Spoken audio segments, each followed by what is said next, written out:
j'ai eu des petits problèmes techniques, donc j'étais rendue à parler que fallait toujours avoir un plan B pour si la technologie ne fonctionne pas. Mais même si c'est toujours compliqué la technologie, je trouve ça vraiment le fun. Surtout que lorsqu'on fait des activités, par exemple, nous on a fait des activités comme GeoGuessr, etc., ben, les élèves pouvaient utiliser le tableau avec nous. C'est vraiment le fun parce qu'on peut toucher et tout. Mais je pense que ça serait vraiment intéressant qu'on ait des formations à ce sujet parce que on apprend sur le tas puis on sait pas vraiment comment l'utiliser.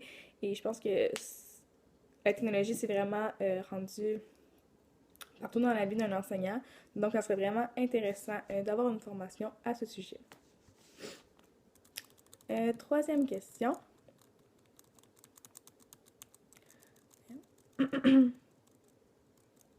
Dans l'autodiagnostic de la compétence 7, tu dis qu'il est préférable de faire de la discrimination positive. Comment fais-tu cela? Si on fait la discrimination positive, j'ai appris ça encore en DFT avec Mme Stéphanie Lantier. Euh, Moi, je pense que c'est vraiment important de faire la discrimination positive. En fait, c'est de donner plus de chance aux ceux qui sont plus défavorisés. Pour moi, c'est vraiment important. C'est plus important ça que de rester indifférent aux différences, même si c'est plus égal. Je crois que c'est vraiment important de donner à tous les mêmes chances de réussite. Euh, je pense que c'est important d'être équitable, même si c'est pas égal, envers les élèves qui ont plus de difficultés à l'école ou ceux qui arrivent avec ben, qui viennent d'un endroit défavorisé, par exemple.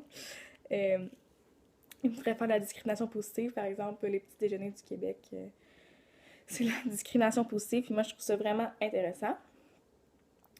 Donc, comment je vais faire ça? Je vais adapter mes interventions aux différents besoins des élèves. Je crois qu'il y a des élèves qui ont besoin de plus d'attention que d'autres.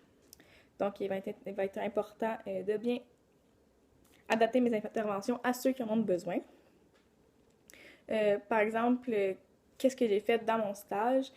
Euh, il y avait un élève qui avait beaucoup moins de motivation à faire le gros projet de l'expo. Donc, un midi, il est venu en récup, puis là, je l'ai vraiment aidé, même si tout le monde devait faire ce projet-là, lui, il avait besoin d'aide pour le faire parce qu'il savait pas trop quoi faire et tout. Donc, j'ai été là et je l'ai aidé à faire une affiche, à dessiner son personnage. Puis je pense que ça lui a donné une certaine motivation à continuer à faire le projet, sinon je pense qu'il ne l'aurait pas fait. Aussi, pour les classes qui étaient plus en difficulté, comme je pense au groupe 05, il y avait 11 doubleurs dans la classe, j'ai créé une activité supplémentaire pour la révision avant l'examen. Je crois que c'était équitable comme ça, même si les groupes les plus forts, par exemple les groupes de langue, n'avaient pas ce cours de révision-là. Le groupe 5 en avait vraiment besoin, donc ça, c'est la discrimination positive. Euh, je vais vraiment regarder les différences, puis je vais m'adapter aux différences.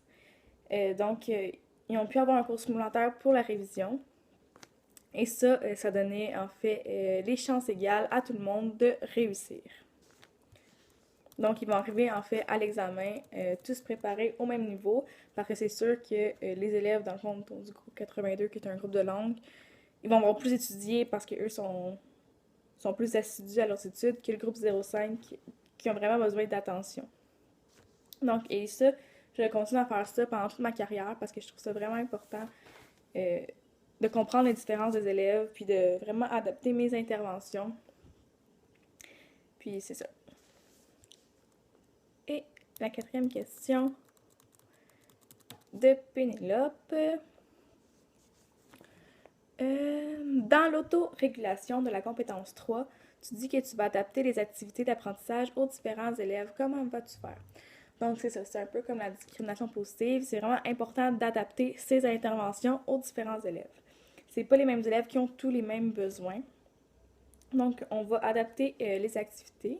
J'ai vraiment essayé de le faire pendant mon deuxième stage, mais c'est sûr que j'ai pas eu le temps de connaître tous les élèves. Puis, il y a tellement d'élèves avec différents besoins dans une classe que oui, j'ai adapté mes activités d'apprentissage, mais au cours de mes prochaines expériences d'enseignement et mes prochains stages, je vais le faire davantage. Donc, je vais adapter les activités selon les élèves et selon les classes, comme que je disais tantôt, la classe 05 avait beaucoup plus de besoins que le groupe 82 qui est un groupe de langue. C'est ça, parce que certains élèves ont beaucoup plus, comprennent beaucoup plus facilement que d'autres. Puis, par exemple, qu'est-ce que j'aurais pu faire? Parce que là, c'est plus difficile parce que c'était pas mes groupes et tout, mais dans mes prochaines expériences, quand je vais avoir mes classes et tout, je vais pouvoir tester l'activité avec le groupe le plus fort, regarder comment ça leur prend le temps, regarder s'ils réussissent bien, puis adapter après ça aux groupes les plus faibles pour que ce soit plus facile pour eux. Ça, c'est un peu aussi la discrimination positive. Je pense que c'est vraiment important parce que c'est pas la difficulté de l'exercice qui compte, mais c'est plus la finalité qui est apprendre. Aussi, je crois que dans mes prochaines expériences de stage, je vais faire vraiment davantage cela. Puis, en fait, ça va venir bonifier, ça vient, dans le fond, bonifier ma conception de l'apprentissage parce que je crois que c'est vraiment important d'adapter ces interventions, d'adapter mes activités, de faire vraiment attention à chaque élève et de toujours s'assurer qu'ils ont tous bien compris. Et voilà. Donc, je pense que c'est tout. Bref. Donc, j'ai vraiment aimé mes deux expériences de stage. Je vous ai vraiment aimé comme professeur et j'espère qu'on va se recroiser. Je vous souhaite une très bonne journée. À la prochaine!